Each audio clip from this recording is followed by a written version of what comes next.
Peace, family. Welcome back to Flesh of the Gods. Flesh of the Gods. Well, don't you think that's hypocritical though?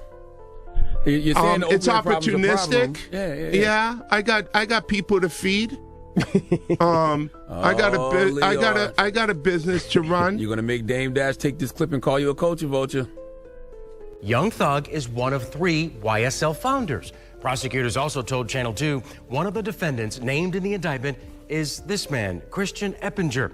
He's the same man accused of shooting Atlanta police officer David Rogers 6 times in February. Today we are talking about the YSL trial, as well as other trials, and the effect that it may have on free artistry, on freedom of speech, on being able to express your opinion or your feeling without being locked down for your creativity. Hip-hop superstar and Atlanta native Young Thug making an appearance in a Fulton County courtroom Tuesday. His first appearance in front of a judge comes less than 24 hours after authorities raided the rapper's Buckhead home. Lil Durk's real name is Dirk Bank, and he is from Chicago. This is his mugshot from Florida, where he was arrested last night and is being held without bond. It was retaliation for the earlier murder of Chicago rapper King Von. The rapper, whose real name is Rakeem Mayers, is being charged with 2 felony counts of assault with a semi-automatic firearm. 6 p.m. police detained Johnny Reed McKenzie, whose stage name is J-Rock, in the area of 115th Street in Nickerson Gardens. They say the rapper was trespassing and drinking in public. Police tell us McKenzie ran from his vehicle, but officers caught up with him and then found a gun inside that vehicle. He was arrested and booked on felony possession of a firearm. The rapper is known for his collaborations with Kendrick Lamar.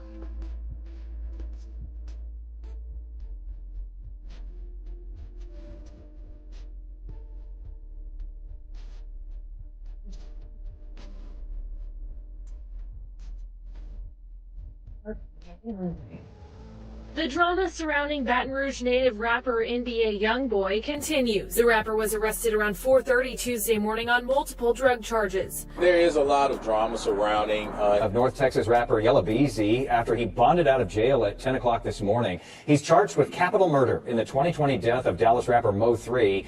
Prosecutors say Yella Beezy, whose real name is Marquise Conway, a hitman in that case.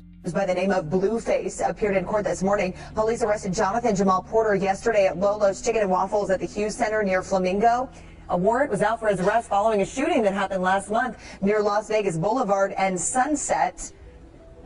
Porter's bail was set for $50,000. He is due back in court in January. Says a rapper who bragged in a music video about getting rich from an unemployment scam is now facing federal charges. According to a criminal complaint, 31-year-old Fontrell Antonio Baines exploited the pandemic unemployment assistance provision of the Federal Coronavirus Act. He applied for more than $1.2 million in jobless benefits. Federal officials say right now he lives in Hollywood Hills, and in a video he bragged he's going to get stacks of bees while holding up envelopes from EDD. A second man in the video raps, quote, "You gotta sell cocaine, I just file a claim." Will the fear of their own words being twisted and weaponized in the courtroom lead artists down a path of self-censorship? Will the raw narratives and unfiltered realities that have long defined hip-hop, rap, and just the genre period be more cautious, vague, and try to suppress their forms of storytelling? Could this pressure to create safe art destroy the innovative spirit that have always propelled music forward? Or is it just for hip-hop? Being maced, and their motto is protect and serve, and one by one they start to turn. And then Morrison saying, "A little blue man in a little blue hat, a little blue pig." Oh, that got him, man. Boom, out comes Captain Kelly and says, "Stop the show, stop everything. You're under arrest, young man. You've gone too far." And they pulled him away, arrested right on stage. You gotta go shake my hand? No, I haven't. Okay, what's your name? You want me to sit down with you? What else you want me to do? Everybody with me? They with me, mama! You said if I didn't stop walking, I'll stop walking. Okay. And beyond legal censorship, is it possible we might witness artists starting to change their own persona and their own perception on the music that they choose to share? Is it possible that artists might choose to stop self-snitching? But is it really self-snitching if it's just a creative art? Let's say if you didn't actually do these crimes, but you're just talking about crimes, is that still considered self-snitching? Or should it still not be talked about? In movies, they can show shoot, and also how will this affect the quality or how the fans perceive it? How will they take it when artists are no longer able to speak their unfiltered, authentic truth? Slime. Slime, YSL. That's slime, that's fun life. That's successful life, you know what I'm saying? Slime. Do you have to be in YSL to say that, or no? Like, folks be saying, folks on me, big YSL, like, they slime like this, you know what I'm saying? But they not. It's just, that's how we, you know what I'm saying? We slime. We slime, I don't know about the other thing, but we slime. That's why I said she is a family. Not no gang, nothing, it's a family. Singer Sean Kingston arrested just hours after his mother was also arrested. Came all after BSO received complaints that the singer had not completed certain payments, so he was not home when they raided his house. Broward County Sheriff's Office moved in with a mobile command unit and more than a dozen deputies to carry out a search warrant at a multi-million-dollar mansion tied to singer Sean Kingston. The musician was not home Thursday, but his mother was, and cops arrested 61-year-old Janice Turner on a series of theft and fraud charges. And not just music, this also extends out to social media and public personas. You can't even act like you're somebody, well, I guess it depends on who you're acting like, because if you're acting like a gangster and acting like you're shooting and killing somebody, then that's one thing. But if you're just acting like a gangster, let's say wearing colors or whatever they saying not illegal, that's one thing. But then police wear all one color and signs and symbols and all right, anyway, before I get sidetracked. But will artists become more guarded in their live shows, social media interactions, or their, let's say, Vlad and Adam 22 interviews? But will they censor their interviews? Could this possibly spark new and creative ways of thinking and making music without the so-called keeping it real feel? Or will they just make new codes and new language and keep killing and saying, I don't give a fuck? How will the legal risks affect the spontaneity and artistic flow that is so vital to the creative process? And finally, will certain subgenres within hip-hop, perhaps those known for their explicit content, such as drill music, bear disproportionate weight of this fear, potentially leading to the decline of drill music and other such genres?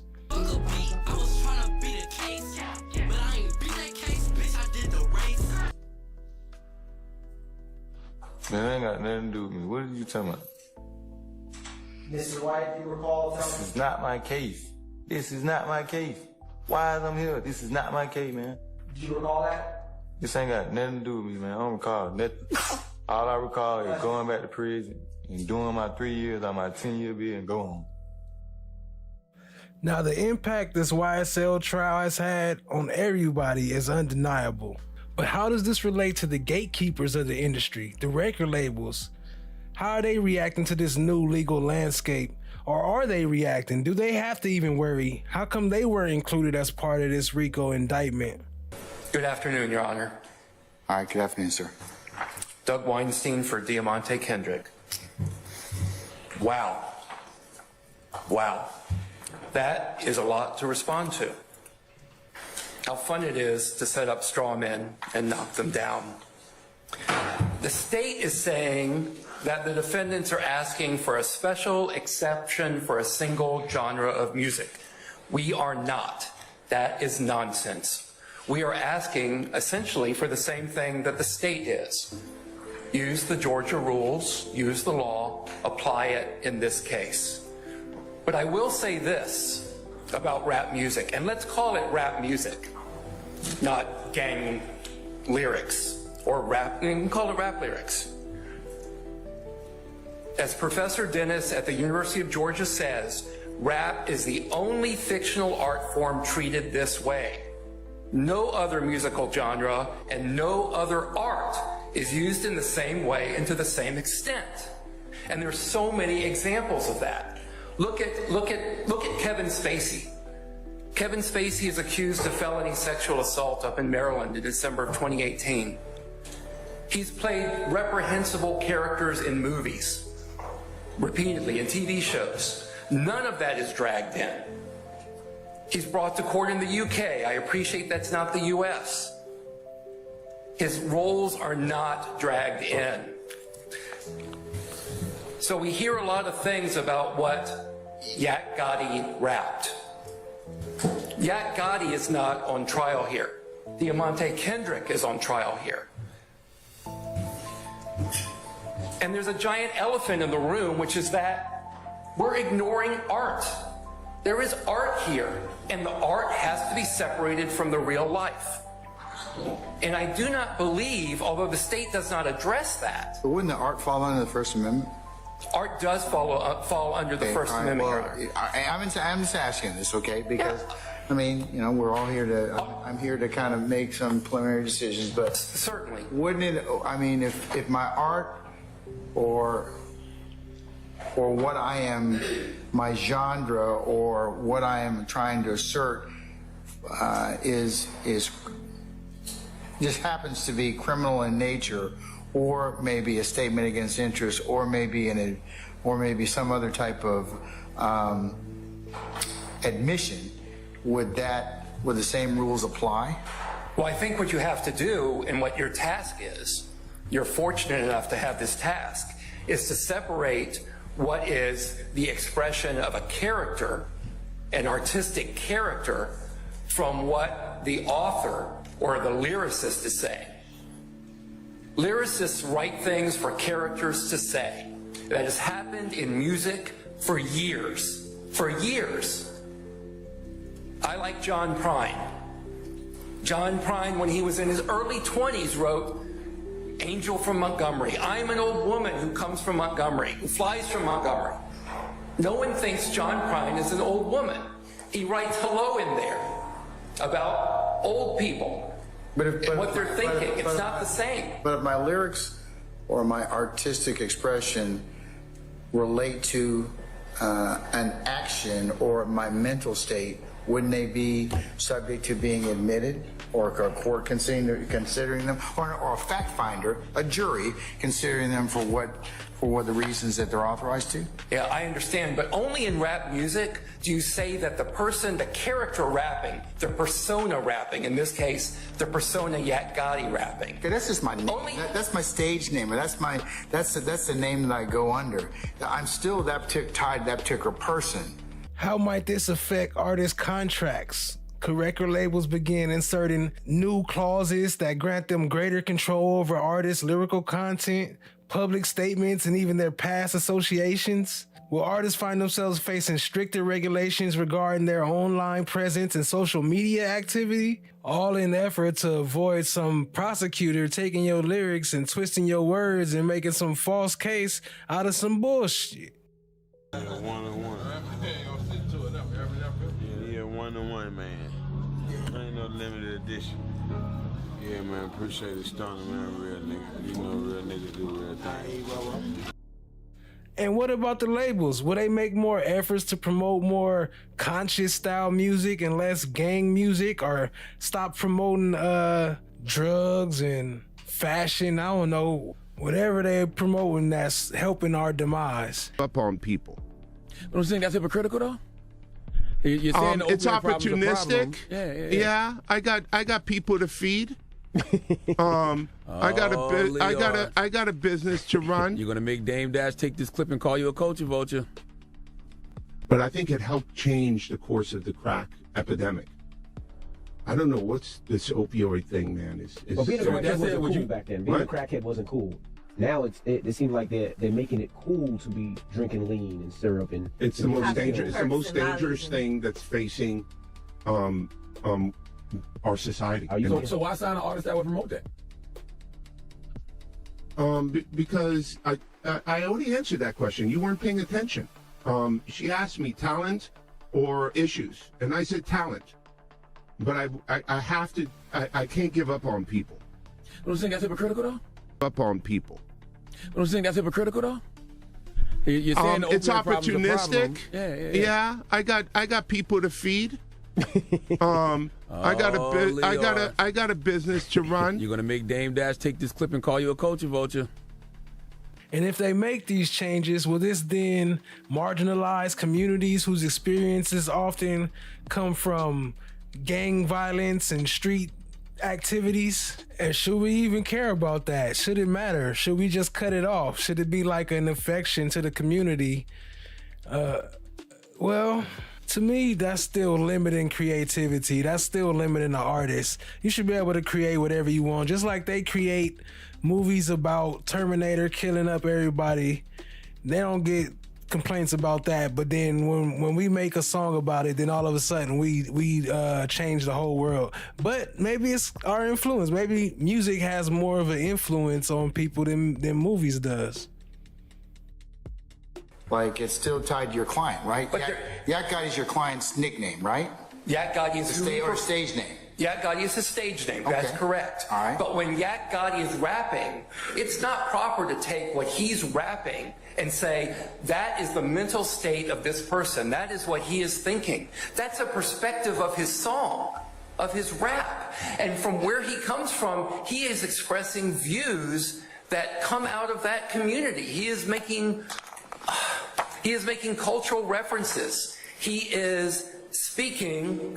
Am I going too fast? No. I need something right quick. Thank you. He's speaking.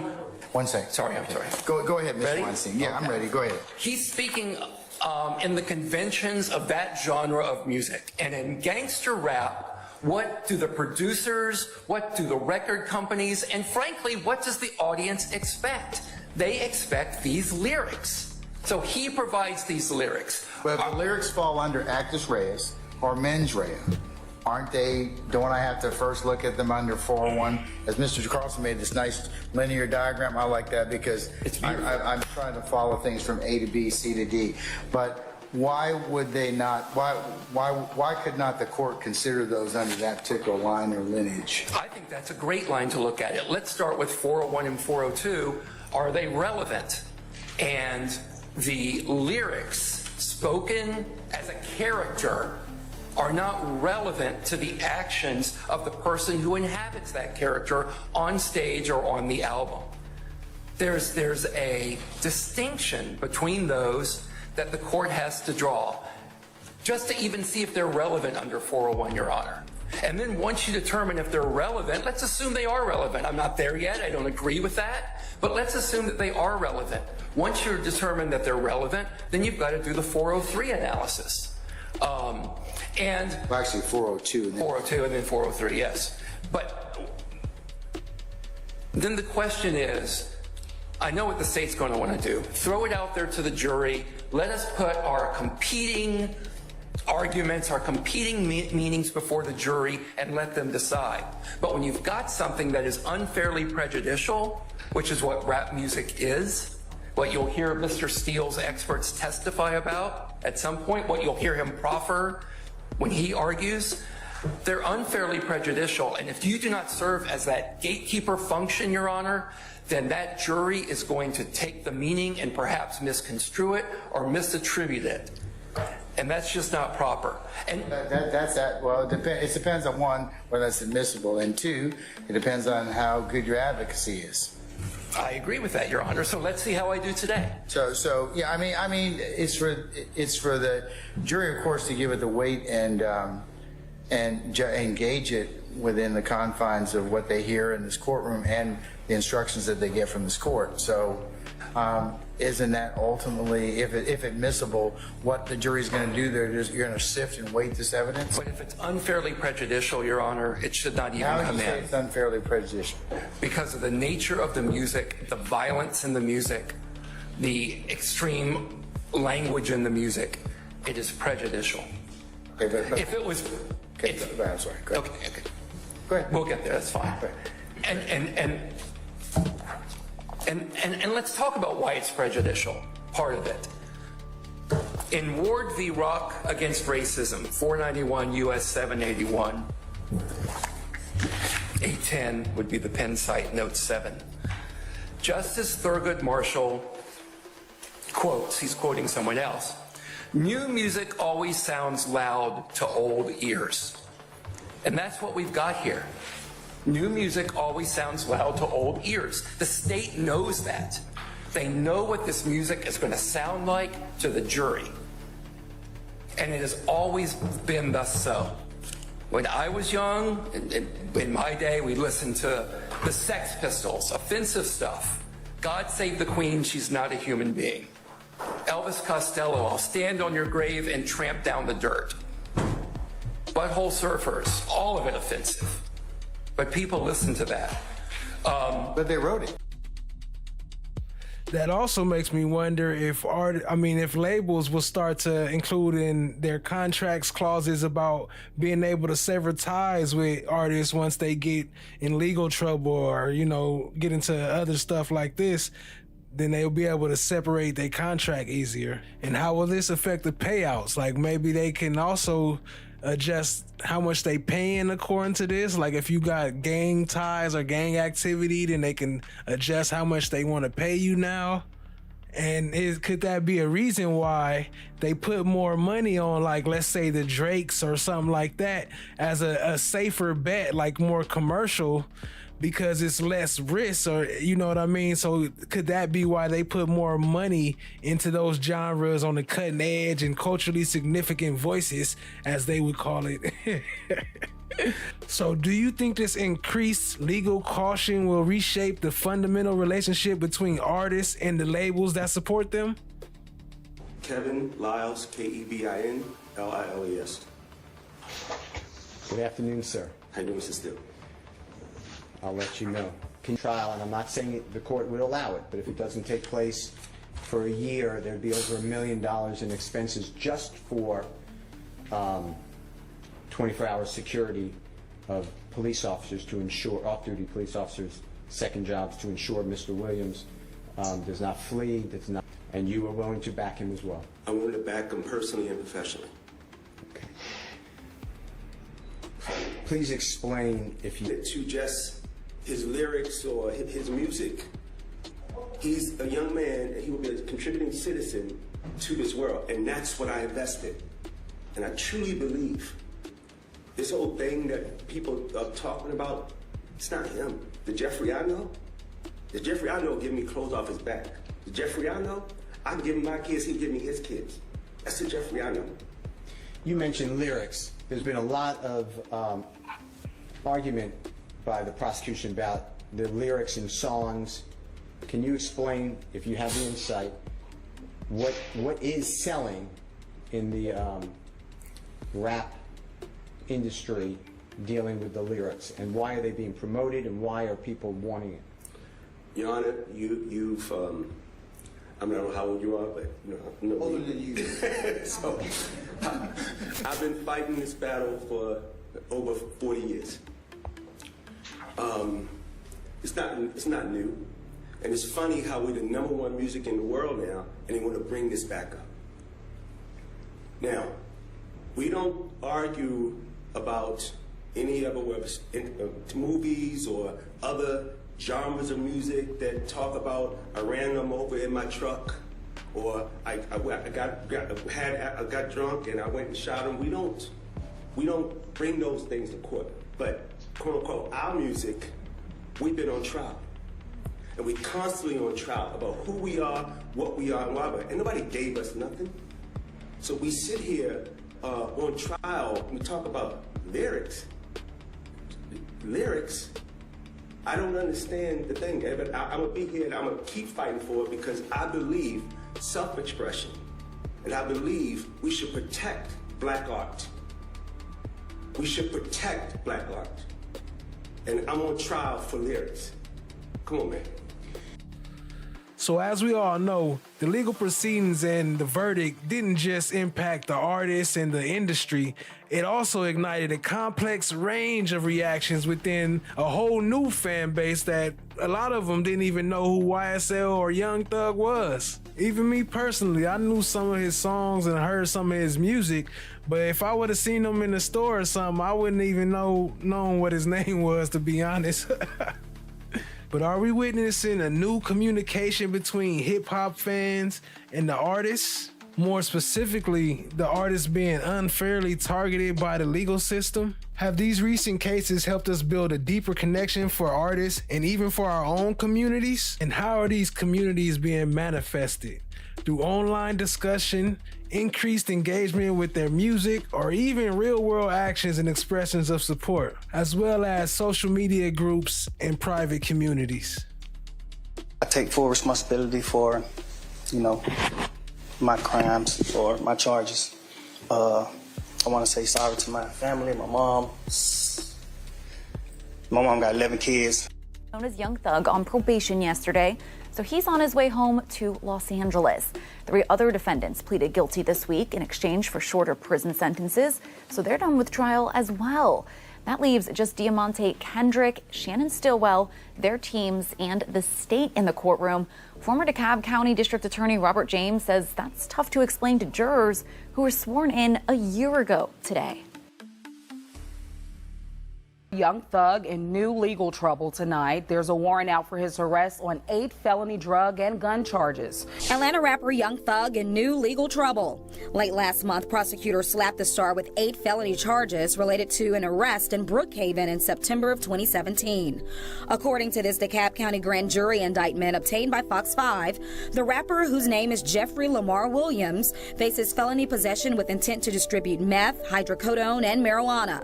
He's also facing charges related to possession of 3 other controlled substances and having a firearm during a commission of a felony. Young Thug is mentioned in the court documents with co-defendants Cedric Jones and Sergio Kitchens. Brookhaven police say they arrested the trio last year in what started as a traffic stop violation for tinted windows. Investigators tell Fox 5 when they stopped the 2016 Mercedes-Benz Maybach, they found narcotics and pills as well as weapons and thousands in cash. Just months before that incident, Atlanta officers arrested the rapper at Lenox Square in Buckhead on an outstanding warrant for failure to appear in a previous court hearing. According to TMZ, just last month, police arrested the artist and his crew on felony weapons violations during his birthday party in Hollywood. Young Thug and the group have since bonded out. And so, would you find it surprising that someone that got a football scholarship to the University of Georgia might like ESPN, the network?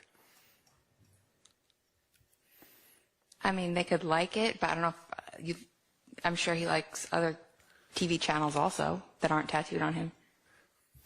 So if it's tattooed on you, it must mean ESPN, that you're a member of YSL. You just said that Dwayne Carter has ESPN on his arm, but he's not a member of YSL. Sustained.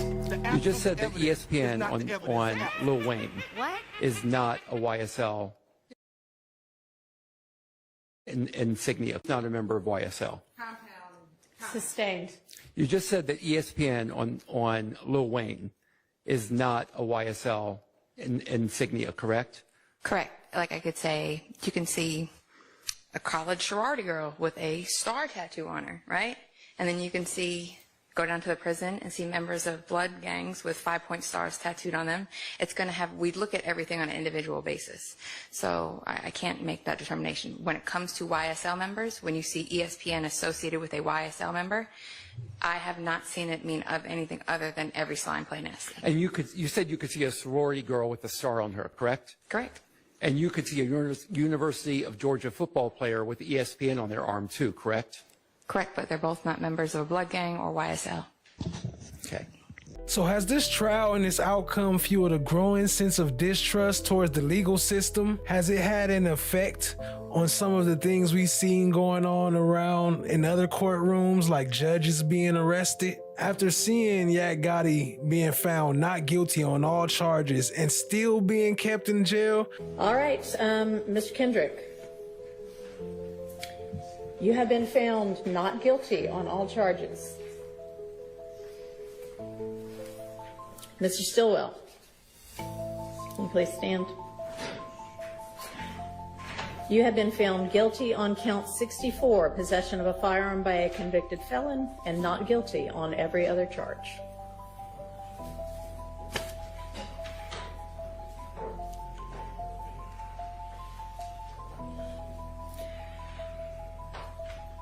So, ladies and gentlemen of the jury, you are officially released from further service, and I cannot express the degree of thanks that Fulton County owes you for your service.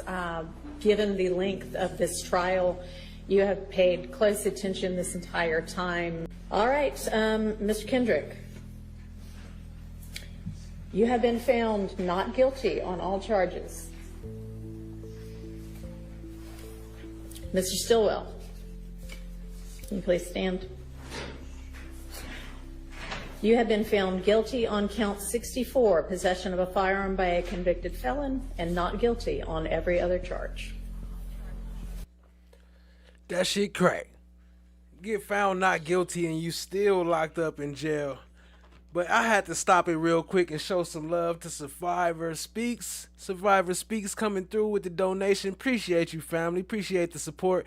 All my emojis and everything, they all on a whole different drive. I cleaned my computer, cleaned everything, so it's gonna be probably the next show I should have everything back up and running with the new stuff. But everything is cleaned out and fresh. But I appreciate you. Y'all show some love for Survivor Speaks and drop her some slime brothers. Evidence is not the evidence. The absence. What? Appreciate the love and support, family.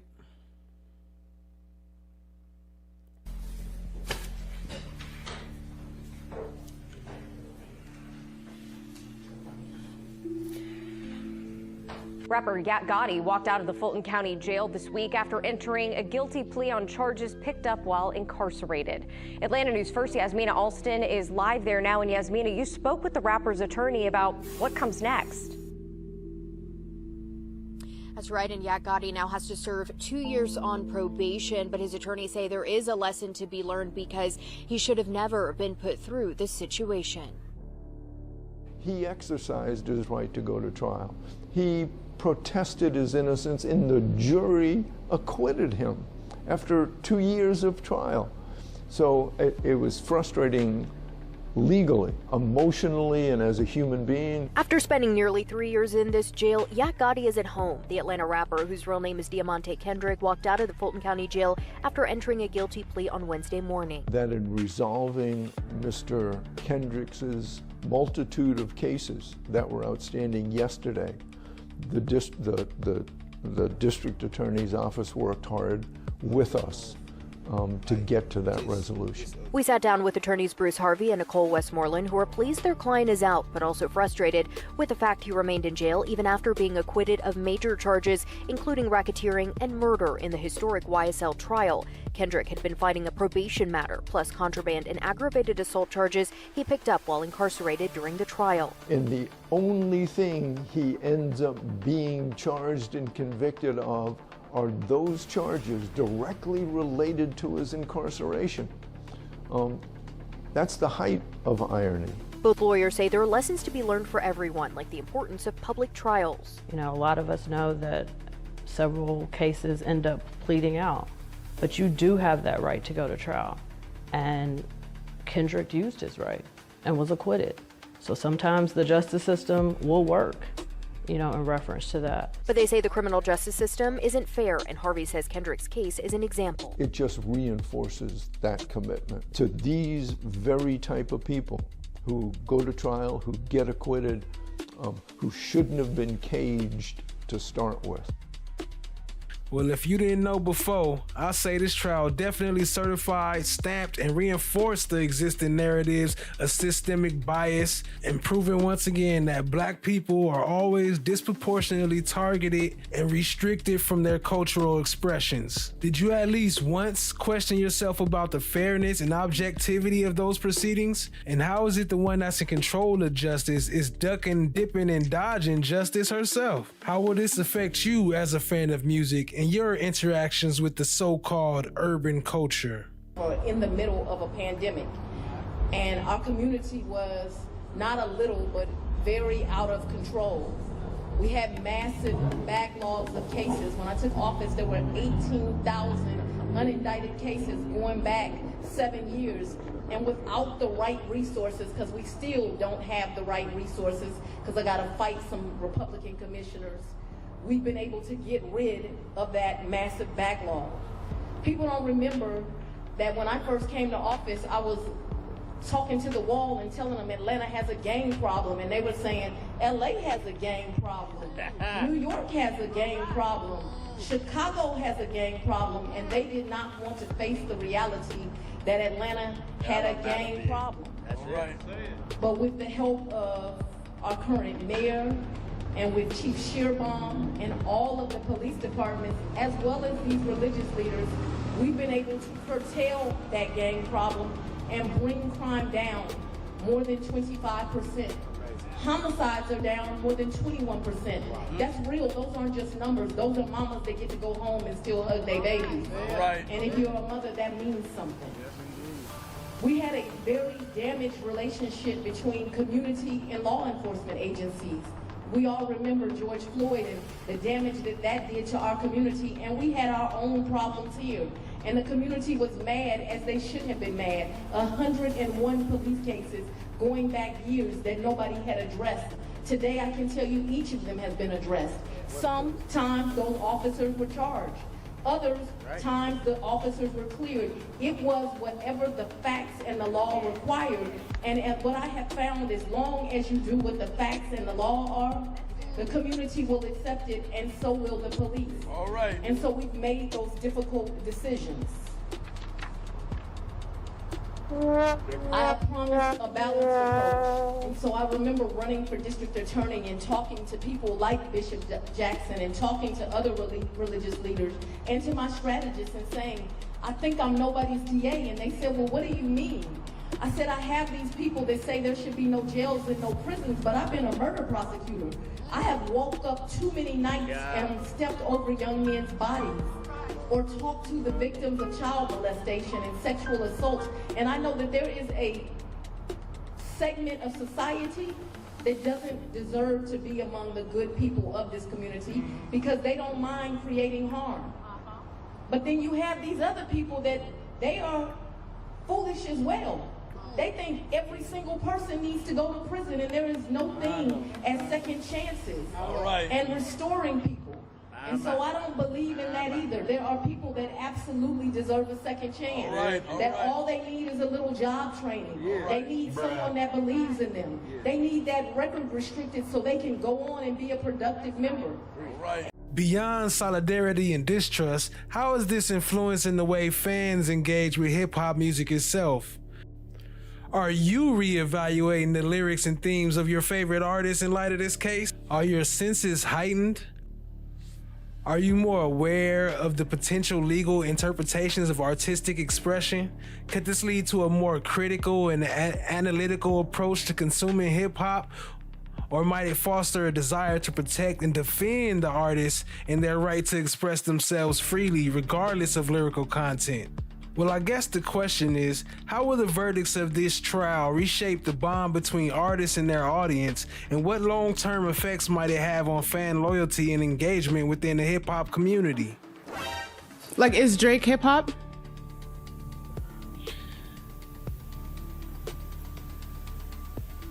Why you doing this to me? I know. All right, so we've talked about how artists might be thinking twice within the hip-hop community. Like, is Drake hip-hop?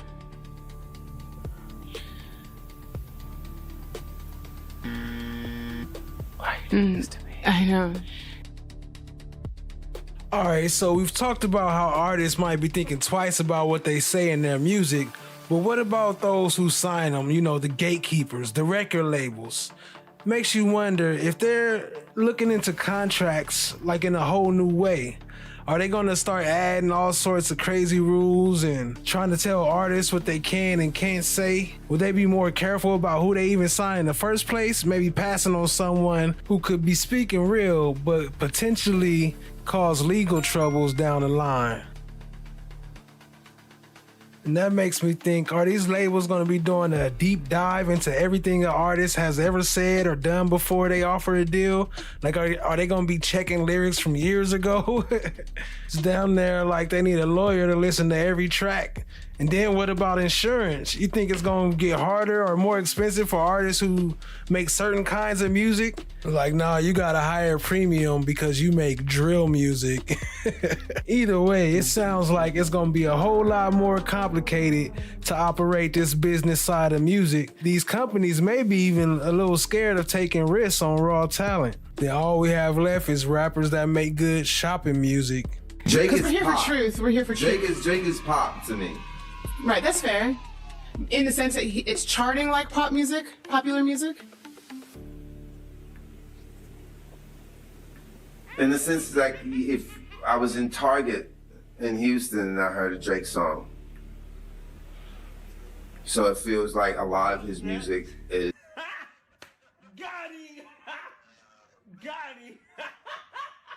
is compatible. If I was in Target in Houston and I heard a Drake song, so it feels like a lot of his music is compatible with shopping. Commercial music. Or it's you know, shopping with an edge in certain instances. Or Fair. I like Drake's music, but I understand exactly what you're saying. of course, I mean, It's I get commercial, entertaining, fun, good, formulaic music. That is it's likable. likable music, yeah. It's likable. But is it? You know, I'm gonna leave you alone. We're gonna move on. So many products. So many SKUs. So many SKUs. Look at all these SKUs. Oh, so many products. So many products. So many SKUs. So many SKUs. Look at all these SKUs. Oh, so many products. So much merchandising, so many barcodes. I love this mall. Look at this place. I mean, look at this place. They have everything. Everything's here. They have everything here. Ah, this is great. This is a new Drake. You hear it? It's great. Okay. What happens when this thing collapses? This is the thing that we're talking about. It's like nobody wants to talk about. It's like, what happens when the columns start buckling? Are we not in some early stage of that at this present hour? Are we seeing like the collapse of the empire? Buying and selling, where's the message that I can use? Right. You know, what's in it for your audience apart from being like banging the pom-poms? Right. You know, what's in it for your audience apart from being like banging the pom-poms? And so if the labels are getting nervous about who they sign and what they say, that could possibly change where the money is going in hip hop. They probably start backing more artists who play it safer, the ones who aren't pushing those boundaries. It can end up creating a situation where only certain kinds of hip hop get the big support or supported the big three, while the more underground or real stuff struggles to get heard. And I'm actually wondering if this could change the sound of hip hop or the sound of rap music, drill music, considering how people are really going to jail for life behind the stuff that they saying on these songs. Song on YouTube titled Slime Shit, where the lyrics state, hey, this is that slime shit, hey, YSL shit, hey, killing 12 shit, hey, fuck a jail shit, hey, cooking white brick. I'm not new to this, hey, so I'm not new to this, hey, I'm so true to this, hey, I done put up a whole slime of 100 licks, slime or get slime. I'm in the VIP and I got that pistol on my hip. You praying that you live, I'm praying that I hit. Hey, this that slime shit. Fuck the police, fuck them in a high speed, 100 rounds in a Tahoe. I'm prepared to take them down. Got banana clips for all these niggas acting monkey. This that slime shit, this that mob shit. Fuck the judge, YSL, this that mob life. What about slap? YSL lingo. Slap. That's a greetings or what I'm saying, a farewell, like leaving, you know what I'm saying, slack. On Slime saying it, on YSL saying it, and they want to start saying it because we saying it. Rapper Lil Durk is charged in a murder for hire plot. Lil Durk's real name is Dirk Bank, and he is from Chicago. This is his mugshot from Florida, where he was arrested last night and is being held without bond. This comes only hours after 5 people associated with his music business were also accused in taking part in that murder for hire plot. Now, the plot targeted rapper Quando Rondo's cousin, who was killed in 2022. Investigators believe it was retaliation for the earlier murder of Chicago rapper King Von. Award-winning rapper Lil Durk in Florida on federal charges that he paid for the attempted 2022 revenge killing of another rapper at a Los Angeles gas station. Investigators are saying the shooting was aimed at Quando Rondo. Rondo's cousin was killed instead. Durk is charged with conspiracy to commit murder for hire. FBI records show that Durk and 5 members of his Chicago-based rap collective Only the Family, or OTF, have also been arrested. Durk, you might remember, won a Grammy this year for Best Melodic Rap Performance for his song All My Life. Indictment. Now, we get more information about the superseding indictment here. This is from Durk's team. And Durk's team says, hey, they had this ex parte meeting, right, where the government served them with this superseding indictment, and they said, okay, cool, we're going to need some time to kind of process this. And they agreed in an ex parte communication, because usually one side says one thing, the other side says another thing, and the judge has to rule who they're going to go in favor for or what the rule is going to be. But if the two parties come to an agreement without the judge, which is, as I said, without a party's ex parte, yesterday, one day before the defendant's reply was due, the government informed the defense counsel through... Real quick.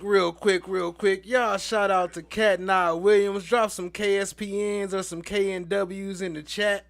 Y'all pump her up and tell her we gotta get something together and get that acceptance speech. We know you won the best content coverage award. You know what I mean? We need that acceptance speech.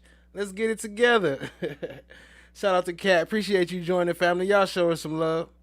Email that they had gone back to the grand jury and re-indicted the case in a second superseding indictment against Banks. Now, chat, let me kind of break that down in layman's terms.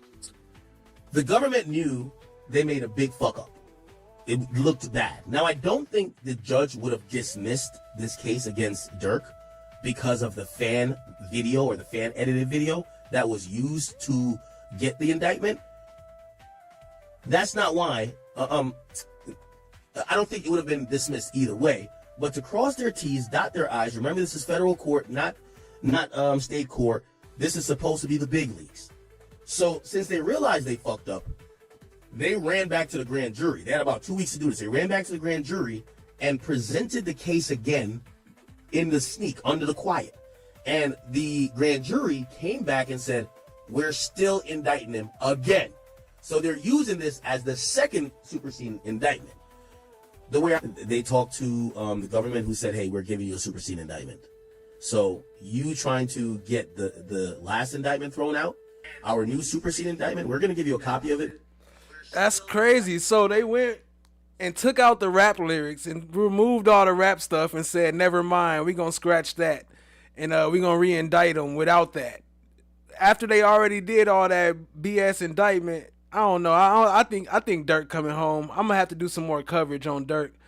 I done found some more. I'm gonna cover him soon. Before we presented in court, and we actually took out, which they did. They removed all mention of lyrics, and they're now including an additional charge of stalking resulting in death in violation of this statute. Defendant Banks has presented a false narrative that he's been prosecuted and detained because of his violent lyrics.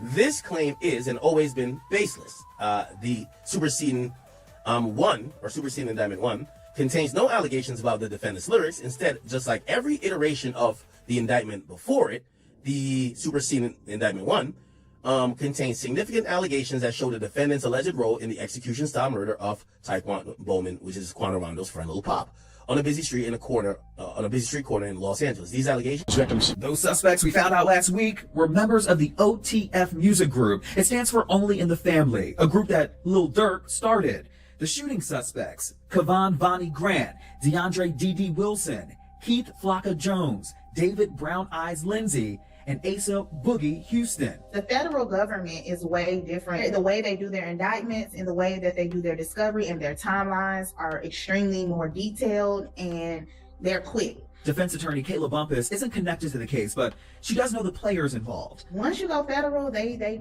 pretty much have their case in chief. She walked us through the federal court records filed just last week. On August 18, 2022, according to the complaint, Dirk's associates learned that Rondo was staying at a Los Angeles hotel. That day, Wilson, Jones, Lindsay, Houston, and a fifth unnamed suspect all flew from Chicago to San Diego. Quote, using a credit card associated with OTF. Co-conspirator 3 would purchase airline tickets for the co-conspirators to fly to California and murder Quando Rondo. Also that day, Dirk's... In the indictment, they talk about who purchased those ski masks and that they were purchased the day of the alleged murder. That is those ski masks and that they were purchased the day of the alleged murder. That would be Grant, a top OTF associate who investigators say got the men hotel rooms with Rondo and Robinson as they ran errands through Los Angeles. Their final stop was this Beverly Hills gas station. The suspects got out, opened fire into the Escalade, killing Robinson, who was standing outside the car. Errands through Los Angeles. Their final stop was this Beverly Hills gas station. The suspects got out, opened fire into the Escalade, killing Robinson, who was standing outside the car. They missed Rondo, though. They went to an In-N-Out restaurant where they allegedly discussed payment and flew home. DeAndre Wilson allegedly paid them an undisclosed amount also for the crime. And that's where the federal charges stem from. Grant, Jones, Lindsay, Wilson, and Houston were all arrested last Thursday in Chicago on a list of serious weapons charges and conspiracy to commit murder for hire. Dirk was also arrested on the same day in Miami. I know that them being arrested probably prompted some fire to him as well, because they were arrested before he was arrested. And that's where it gets tricky. Investigators said in part, quote, that after law enforcement made the arrests and executed search warrants in Chicago, the FBI learned that Dirk had been booked on 3 international flights scheduled to leave the United States. And then he had booked a private jet from Miami to Italy.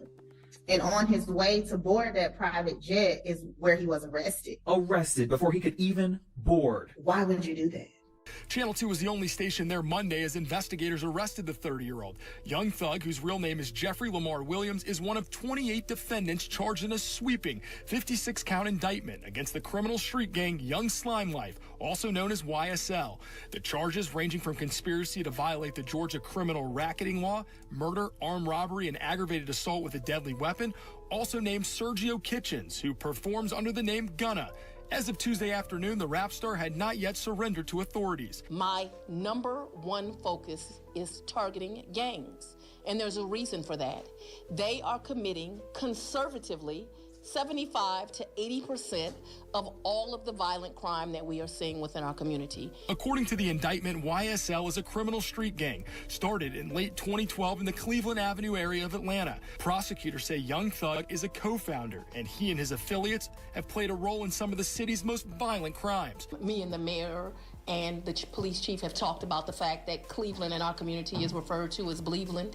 Also named in the indictment is Jimmy Carlton Winfrey. He's serving a 20-year prison sentence after pleading guilty to firing shots at rapper Lil Wayne's tour buses as they traveled on I-285 in April of 2015. So now it got me thinking about how lawyers and judges down the line might look back like, oh, you remember that YSL case? Oh yeah, that was some bullshit. Nah. But we know it's definitely not just about one artist. It's not just about Young Thug or YSL or A$AP Rocky. It seems like more of a deliberate move to set a new standard for silencing certain voices in hip-hop. Starting to wonder if this will become like a playbook for prosecutors who want to target artists whose reality doesn't fit the mainstream narrative. It feels like they found a new weapon, and you know they're going to be tempted to use it again. We seen them use it with 6ix9ine. We seen them use it with A$AP. We seen them use it with Whack 100 and them as far as social media and the presence, you know what I mean? Not Whack 100, but Big U and you know what I mean? Well, shit, I guess you could say Whack 100 too, but we can see the play that they're using. Anything you say can and will be used against you, even if you're not under oath or under sworn in or whatever in front of a cop or anything. You just can't say shit or it will be used against you. You know, Don't come back till next week, okay? Only in small doses, Mr. Botts, okay? Keep your day job, tip your waitress. Yeah. Right? You're welcome every day, sir. You know that. Yes. I just want to make sure I've made my objection. I've moved for severance. You have been kind enough to give me a continuing objection. I want to make sure that when you say to us any objection to states, 42 BB or whatever it might be, that my continuing objection to this evidence coming in with regard to Mr. Nichols, number one, at all, and number two, without a 105 objection, is preserved. I know you said it before. It's preserved, sir. I'll give you. Now, I will make that a continuing objection. Thank you. Because I've denied your motion for mistrial and the 105 instruction. Yes. Okay. Unless there's anything else, counsel, I will have you all come back tomorrow morning at 9:30, but I'll just go ahead and excuse the jury in just a second, okay? Tonight out of the YSL RICO trial. Today, a defense attorney with this case, well, he was arrested. Officials say attorney Anastasios Menedas was arrested inside of the Fulton County courtroom. And this is video of when we spoke with him earlier this month. We're told he's facing several charges, including simple battery on a law enforcement officer, obstruction, and disruption of court proceedings. And it gets really messed up when you think about it. Are they really saying that telling a story in a song is the same as plotting a crime? What about the whole point of art being able to explore dark themes and reflect the world around us, even the ugly parts? If they start treating lyrics and social media like actual confessions, isn't that a direct attack on freedom of speech? Especially for artists who are just trying to keep it real about their personal experiences. Isn't that trying to police not just the actions, but thoughts and stories? Like, where does the policing stop? Rocky is facing charges in connection with a shooting in Hollywood. The rapper, whose real name is Rakim Mayers, is being charged with 2 felony counts of assault with a semi-automatic firearm. The shooting unfolded in November of 2021 near Selma and Argyle Avenues. Prosecutors say Mayers pointed a gun at a former friend during an argument and fired twice. The victim suffered a grazed wound to his left hand. Mayers is scheduled to be arraigned Wednesday. You don't have to prove whatsoever that the defendant shot Riley, although that's what the evidence demonstrates. So very little in this case is in dispute, and that is hugely important. So let's talk about the relevant evidence in this case. So the day before the shooting, November 5th, 2021, is stop making shit up. Yes, Relly decided that rather than cooperating with the police, he was going to try to get a bunch of money. And by the way, eventually, when there's a civil trial, I'm sure that the civil lawyers will be arguing that Relly doesn't deserve anything. Because he's explaining in this text that he wants to get the money, but he's explaining why. He shot at me. Relly never, ever, ever has been inconsistent in the fact that the defendant shot at him. Relly never, ever, ever has been inconsistent in the fact that the defendant shot him, that he got hit. Never. Sure, was he not upfront about owning property in Miami? Some of the questions, how did you make money in 2021?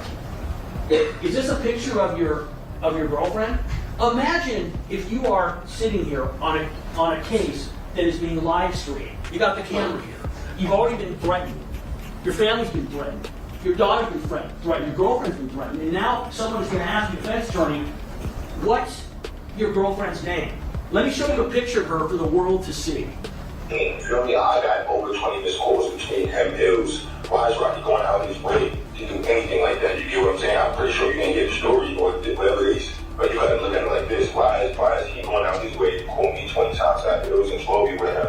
Text messages saying link up, where you at? And all of this is because of I pressed him about Josh, him not doing right by Josh, and he spoke to Josh Martin live.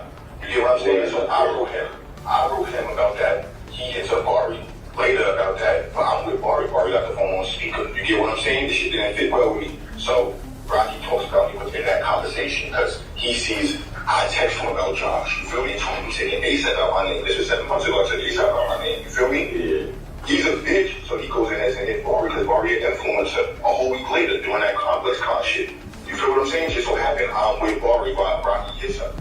Rocky says my name. You get what I'm saying? Real Money, 12-year bills is at his house. I hit Real Money the next morning, tell Real Money. I heard Rocky bitch ass tell him I don't fuck with him. Woogie woo, woogie woo, woogie woo. You feel me? No fighting words, none of that. Just basically, nigga, I heard you. But then Rocky said he was like a bitch because Bari had him on speaker. Rocky don't know who else heard that conversation, but he know I heard him talk about me. And I told Rocky over the years, nigga, if you have a problem with me, let me know. Stop rocking me to sleep. You feel me?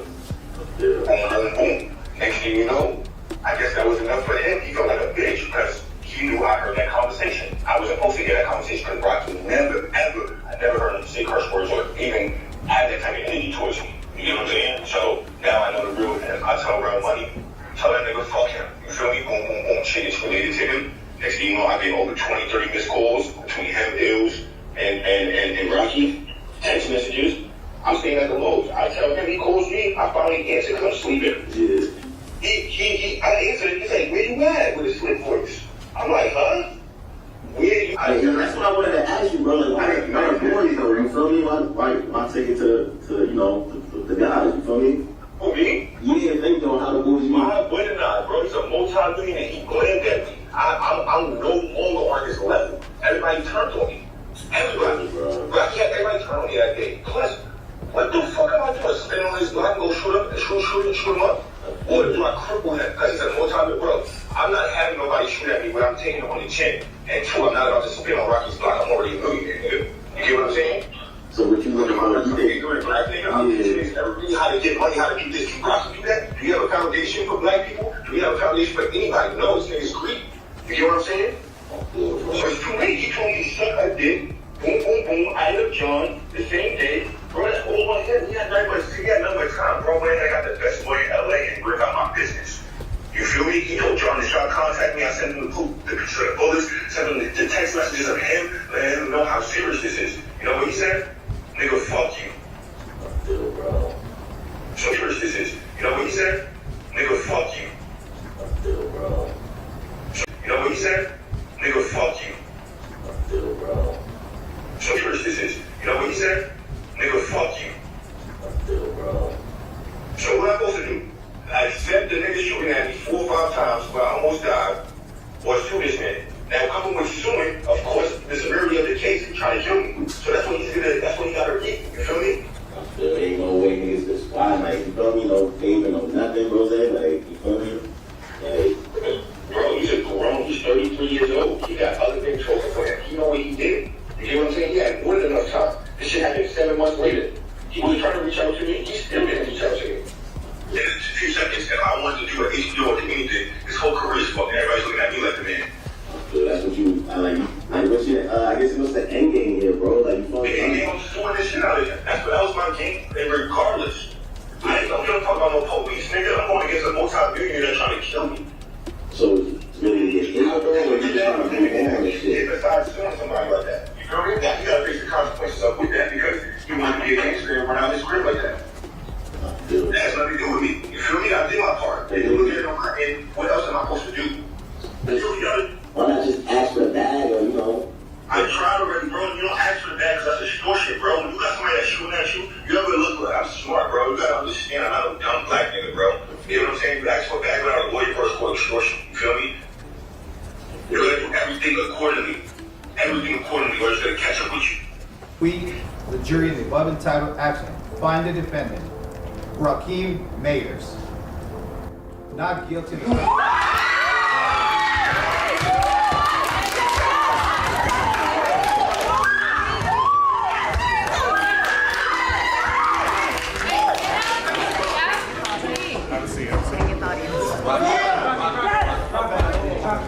Not get the audience. Or we cannot get the audience. Hold it down, hold it down. The verdict has to be read on. Yes, sir. Repeat again. We, the jury, above entitled. So could this case possibly be a natural turning point and not in a good way? It feels like they're trying to redefine the boundaries of art and speech. And it could have a chilling effect on anyone who wants to push those boundaries.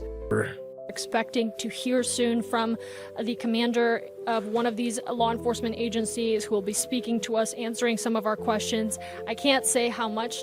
Oh, I do believe we have some activity here.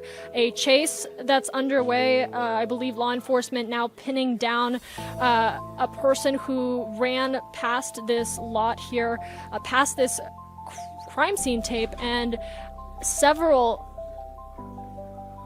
law enforcement agencies now responding. There appears to be 2 people now that are being detained here, separated from one another. And it does appear to be a tense situation. As you can see, more people involved. I believe we have a 3rd and 4th person now that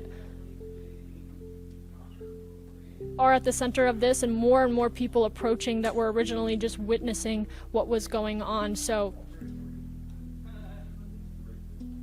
we do see here those law enforcement agents just trying to defuse the situation. No clear word on what exactly just happened, but there is a man that is currently on the ground here. I believe they are putting handcuffs on that individual, and then other law enforcement officers really speaking to separating these involved people from each other. And again, we're working to learn more about what exactly the situation is here, what the connection is to this investigation.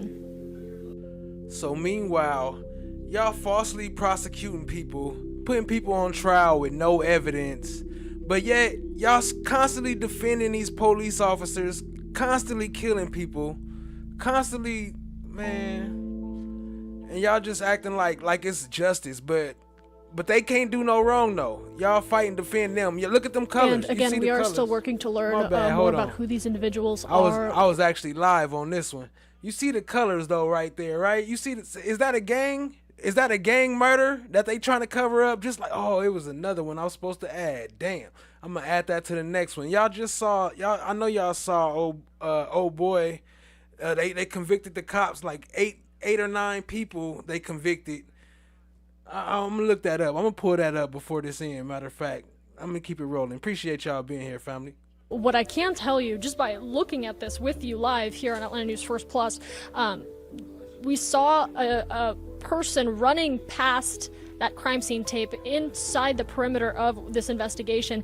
And of course, that is not allowed typically with these types of investigations. They set up that crime scene tape to establish a perimeter, so that was crossed, and in quite a manner that person was running, and so immediately officers responded, taking that person to the ground and placing them in handcuffs. I believe there's 2 people, at least 2 people now in handcuffs. This other person who did not cross that crime scene tape necessarily, but may have been involved with the person that did cross originally. They are also on the ground now, and I believe from what I can see here, crime scene tape, handcuffs being placed on that person as well. And we see some other people also here on the scene, not necessarily placed in handcuffs, but certainly being escorted further away from those 2 individuals, further away from the crime scene tape. We still have a few people that are inside that perimeter. It appears to be some sort of argument, and this is me purely speculating because I don't have any confirmation on what exactly is taking place here, but we have 2 individuals in handcuffs, seated on the ground. GBI agents, law enforcement officers that are really in different pockets of this situation, keeping certain individuals apart from each other, 2 in handcuffs being detained at this time, and all of this happening within the perimeter of that crime scene tape that typically we don't see anybody but the involved investigators inside of. You really don't cross crime scene tape, and just moments ago we saw someone running past it into that lot that appears to be at the center of this investigation. Justice for Mario! Justice for Mario! Crime scene tape sits just feet away from a family feeling pain. It hurt, man. It hurt. Beyond the flashing lights, Rodney Mahone remembers his son, Demario Smith. My son was a loving father. He was a boy that became a man. and he was trying to do the right thing. Just before 1 o'clock Thursday afternoon, Fulton County Police responded to what they describe as suspicious people at a commonly known drug location on MLK Drive. Police say several people scattered, including Smith. They say he refused to listen to officers' orders, ran to his car, took out a handgun, and that is when officers say they shot him. He died at the hospital. I'm feeling like I just want answers. Losing her nephew is another blow for Paulette Smith, who lost her own son 4 years ago. They gonna get to go on. My nephew can't. They gonna get to pick up their pieces. My family cannot. We gonna have to scramble to, how we gonna pick up our lives? Smith is demanding any body cam footage from the shooting, which she says could determine if police were justified in this case. Meantime, Fulton County authorities say Smith was wanted on charges of armed robbery and aggravated assault. Outside his son's favorite restaurant, Rodney Mahone reflects on the day his son died and the day police restrained him. He's left now with memories and more questions than answers. Did he want to get locked up and go to jail? No. The most important question I have is why were they chasing him in the first place? Boy, you better get him. Hey, man, look, don't put that on me, nigga. Hey, that's my nephew. What y'all doing to him? That's my nephew. He ain't did that. What y'all doing to him? But he's young. What y'all doing to him? He's young. He's a kid. He don't know no better. He don't know no better. You better run my nephew over. What y'all doing? Man, he's a kid. What the fuck you ran, nigga? What the fuck you ran, stupid ass boy? The fuck you doing, nigga?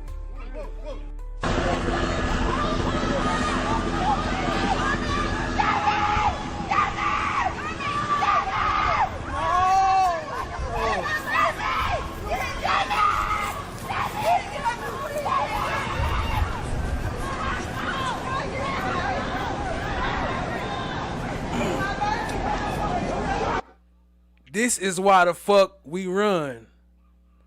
This is why the fuck we run. Because we scared to die. And then y'all chase us for running. Now you got probable cause what? You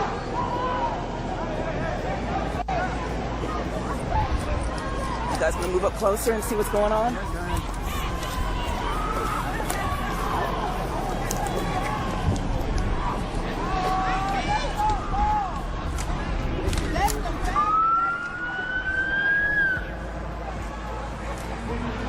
Can't win for losing. You can't run. If you run, they gonna come get you. Now they got a reason to shoot you down. Somebody's on the ground on the left. That's his dad right there. Not the one that was just on camera, but the one, it's two different situations. But that's the dude dad. This just happened recently. This right here was just like, I don't even know. I have to check the thing. I think it was like 8 days ago I seen the post.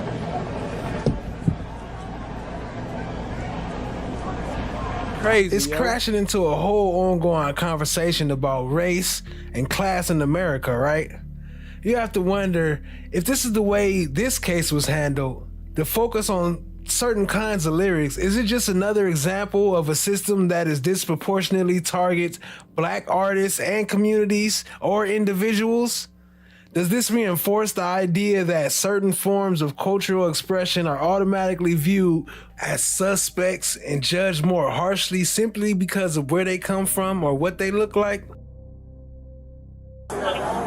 What's that? It looks like there's firearms in it. Sir, listen, I swear to God, I did not put that bag. That's my little brother's bag.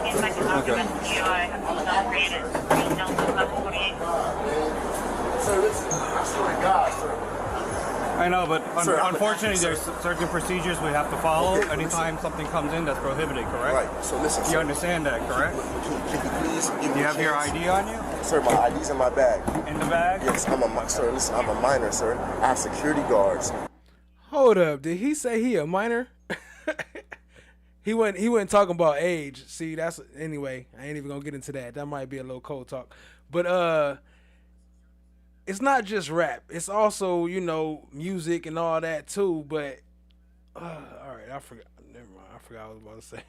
They left that in my bag, sir. Say that, correct? Can you please give me Do you have your ID on you? Sir, my ID's in my bag. In the bag? Yes, sir, listen, I'm a minor, sir. I have security guards. They left that in my bag, sir. I did not pack my bag. Well, we can get that all straightened out after the fact, okay? Thank you. But until then, I have to put you in handcuffs until we figure this out. Okay. Okay, you understand that? Can I call my mom or somebody? We'll do that after. Okay. All right, just turn around for me, be cooperative. Everything's on video and audio surveillance. Plus, I'm on body cam. You understand that? Sure, yes, I understand. Okay. This is just for your safety and everybody else around you because there's guns involved, okay, or possible guns. We have to confirm it. Okay, X-ray doesn't tell us 100%, okay? Just as there's a possibility, and that's what it appears to be. You understand?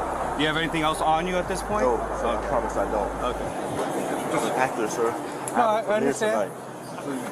Man. Do you have a concealed weapons permit or anything like that? I don't, sir.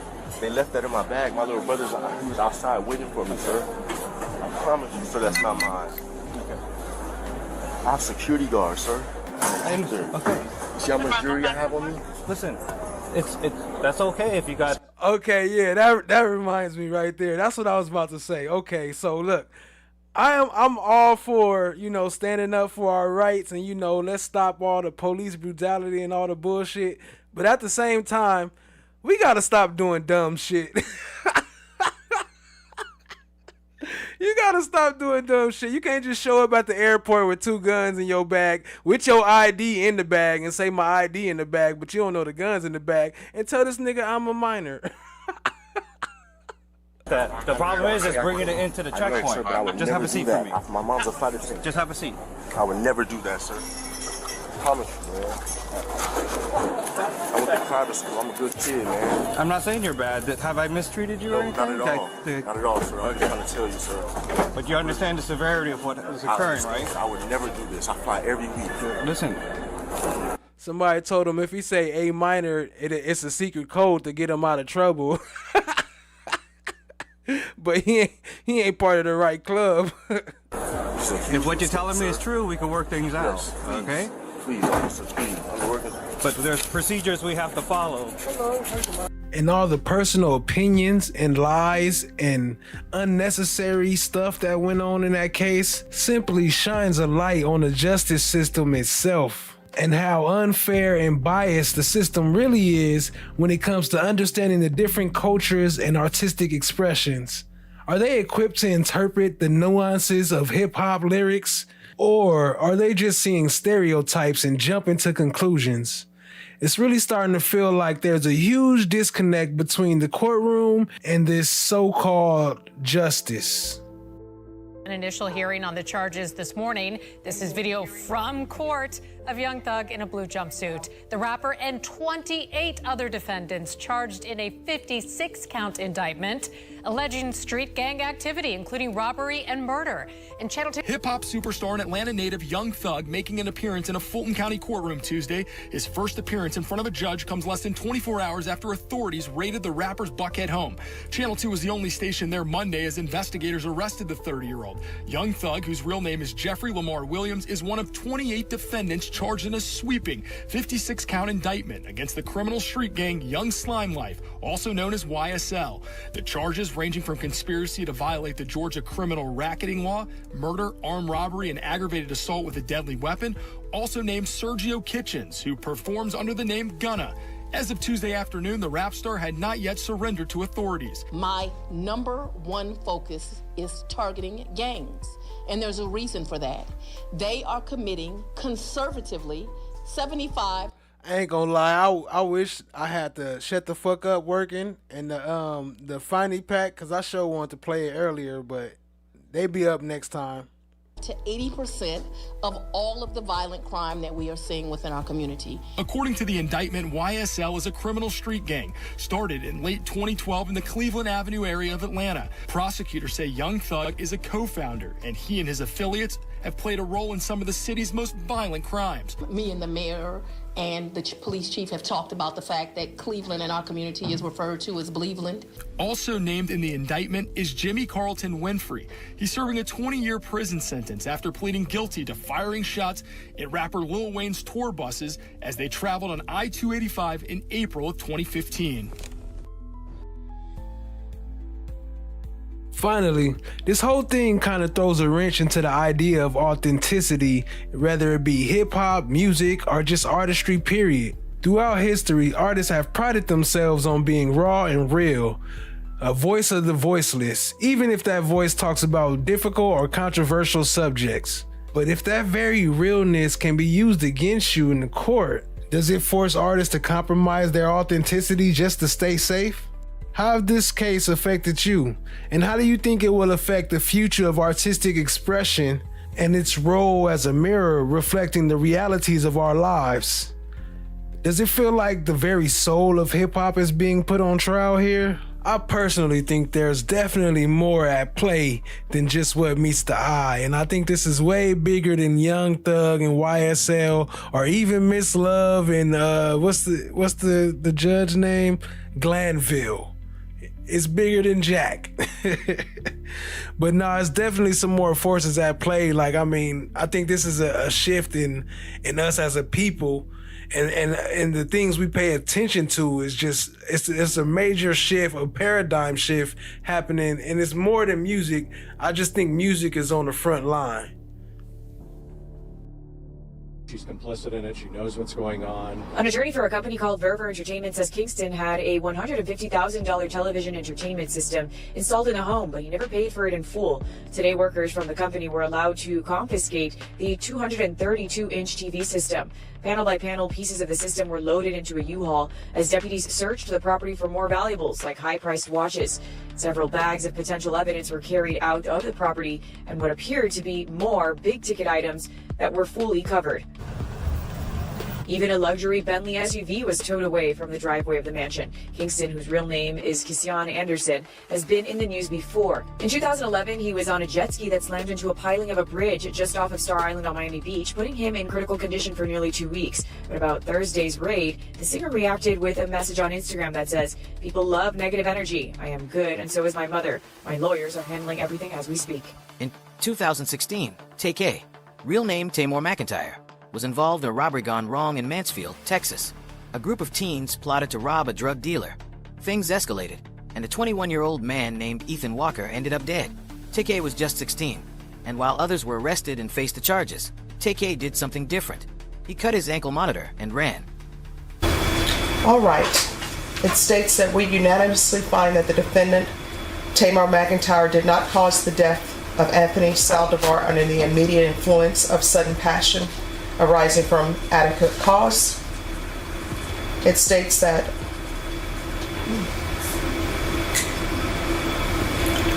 punishment to be assessed at 80 years in the prison, and there is no fine. Does anyone wish to have the jury poll? Not going to say, Your Honor. Yes, Your Honor. All right, ladies and gentlemen, I'm first going to start with your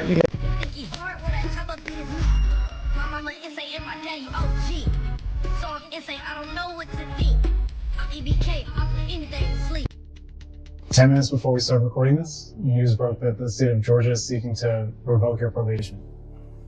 You might not know a lot right now. Do you know anything? So what kind of check is that? That's Young Thug, but you probably knew that. Since breaking out in 2011, he's defined the sound of Atlanta rap, which means he's defined the sound of rap music in general. His roving, restless voice, his out-of-this-world style, his playfulness, all of this has led him to the very top of the industry. He sold a lot of records and influenced a lot of other artists. He's also had about as dramatic and difficult the last few years as a person can. Well, family. I haven't really watched this too much, so I might clip through it, but I know I'm not gonna watch the whole thing, so we kind of wrapping it up right here. But I appreciate y'all being here. I do have the whole thing though, so we can't keep it playing, and I will keep responding to y'all in the chat. Matter of fact, let me shout out the chat real quick. Martha Griffin said, "Birth control in my lifetime. No kids before 19." Is that a before or just B? No kids be 1956. Only thing for me. Shout out to Tat Clouds in the building. Lord, tat in the building. What up, though? Don't forget to hit the like button. Appreciate you, family. Late night baking with Mookie. What up, though? Let me see. Let me turn this on. It's kind of courtside at a Lakers game. dry. Just me, huh? Let me cut it up and cut it down a little bit. There we go.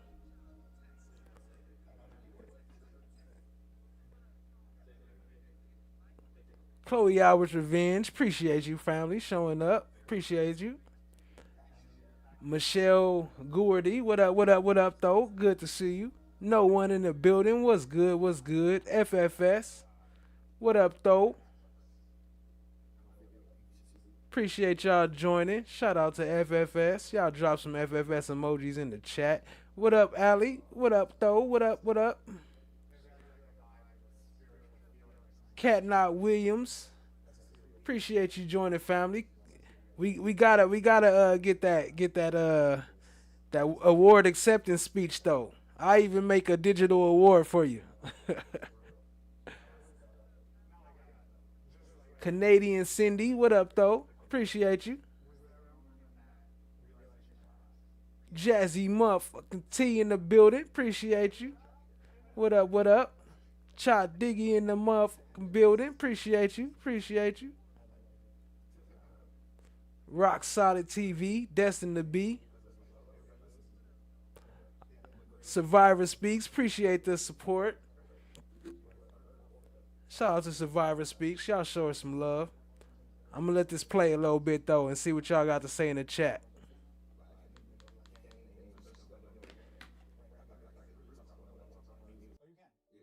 So it didn't feel inhibited in any way on the new record? Didn't change the way?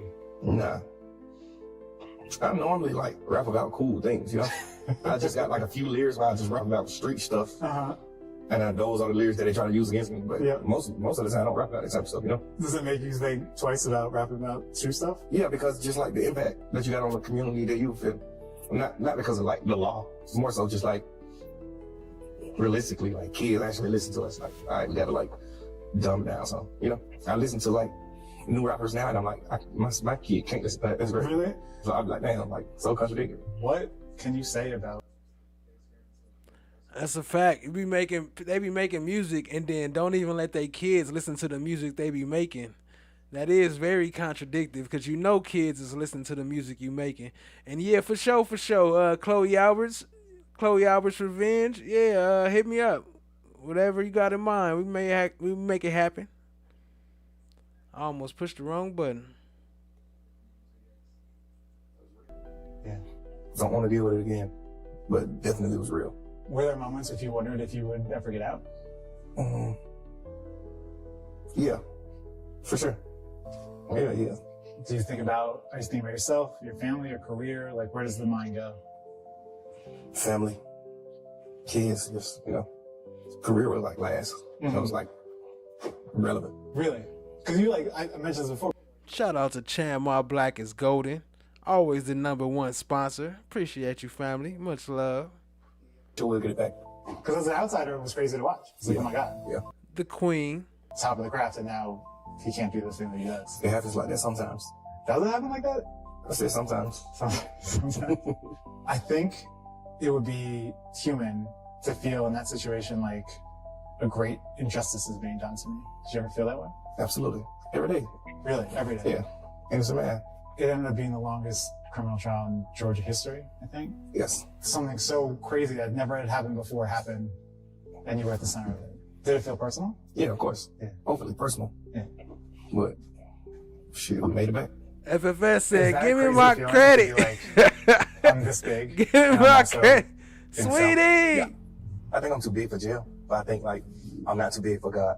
Yeah. So, like, God could put the biggest person in there. I feel like I'm taller than the jail, but somehow he just, like, squished me in there. I think it was, like, a God thing, just showing me, like, you know, situations, real friends, and who you with you, and how to move, and how to be, because you are you, I school. Something feel bigger than the jail when you're For sure. in the jail. Yeah. It's just like how I was treated, how officers treated, it's just like, dang, I don't got no bitches here. Like, the fucking officers who work in the jail are fans. Like, They were? working, they 20 years old. It's like, man. Hey, why he was bobbing back and forth like that, though? That was kind of, I don't know, it's just weird. It just looked weird. Like, I don't know, maybe he in, like, a different persona. You're a kid. And that's it. It's just like how I was treated, how situations, real friends, and who you with you, and how to move, how to be, because you argue by scooter. Something to feel bigger than the jail when you're in the jail. Yeah, it's just like how I was treated, how the officers treated. It's just like, dang, I don't got no bitches here. Like the fucking officers who work in the jail are fans. Like the officers working, they 20 years old. It's like, damn, you're a kid. And they're telling me what to do. Telling you what to do, yeah. Which is not a bad thing. My kids tell me what to do. My girl, everybody tell me what to do. But like, to actually just sit like, why I'm on punishment and you guys are my parents. You guys are my parents, except you're gonna go home and listen to the record, maybe. Yeah, you like parenting me and telling me like, you're fucking blunt, bro. Like, what you say on this song? Like, what? It's just like so crazy. Like, that must be a very insane feeling. Yeah, I think God put me in there for a reason, and I know. Yeah, what's the reason? I don't know.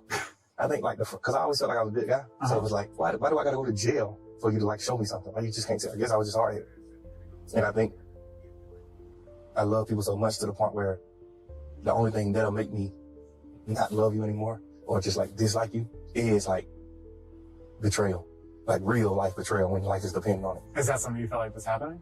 Betrayal happening every day. Yeah. Absolutely. Yeah. Absolutely. Yeah. You know that. I mean, you gotta ask. I feel betrayed. I feel fucking jaded. Like, it's crazy. Does it feel good to be standing here right now then? You wet? Motherfucker. What? A motherfucker. I did not mean to show that. I just clicked that on the accident. I thought that was the cartoon version. I might have to clip that out. My bad.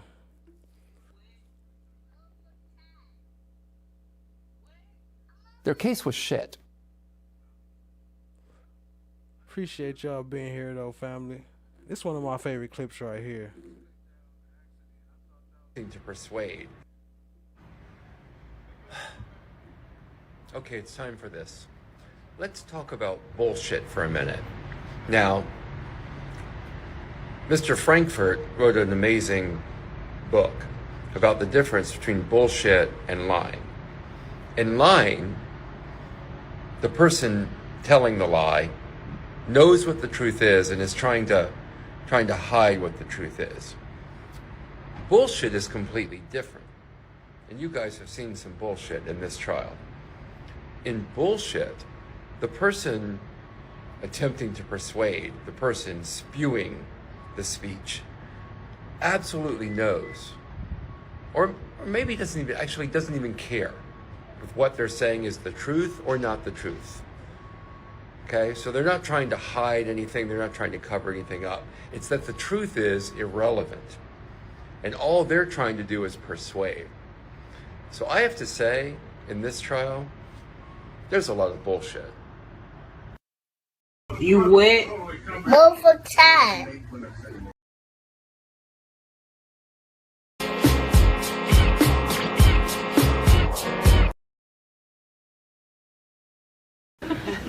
You draw my will. Oh my gosh, this thing is going crazy. I guess that means it's time to shut it down. We're gonna close it down with Polo because I'm clicking the wrong buttons and I'm about to mess up the whole stream. So anyway, I appreciate y'all being here, family. I guess that's it for tonight. Oh, Miss D just joining us. What up, family? We got some great content for tonight. You gotta rewind and watch it. I say it was a good episode if I do say so myself. Shout out to No One, Rock Solid TV. Y'all go and sub up. Hold on, let me see real quick if we could pull up some Rock Solid. Let me see. We'll close it out with the Rock Solid. The Rock! But appreciate y'all being here though, family. That's a fact.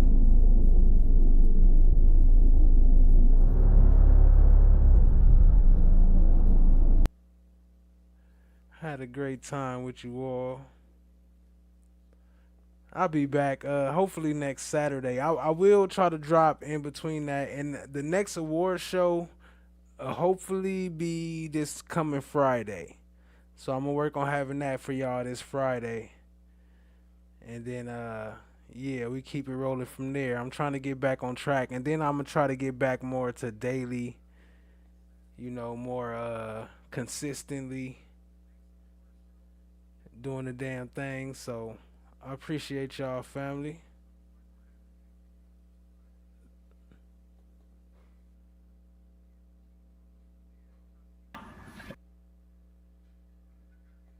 There you go. I found it. From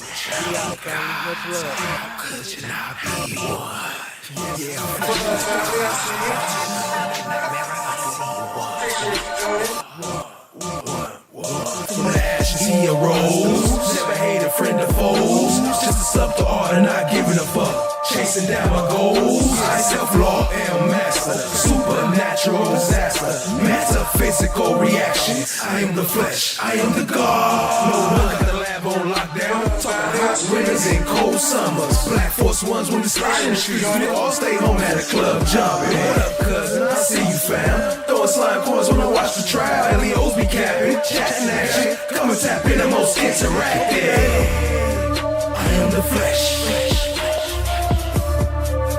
I am the God. I am the flesh. I am the God. Gon' tap in, gon' flesh skin, every rap in. You like us, gon' get the lights up. So you can share, tell them pack in. From the left, right, front to the passenger side. It's right here, the premiere. How you know? Cause them boys broadcast to the live. Wanna talk about it, hit the link right here. Slide coins up, got 100 bands. Mars eyes, watch how the check. And the band made love to a bomber head. 2 bands do a dance like check. I'ma keep going till I'm motherfucking tired. You what?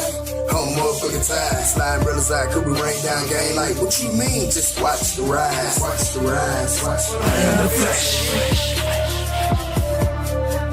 I am the God. I am the flesh. I am the God. Flesh of the God.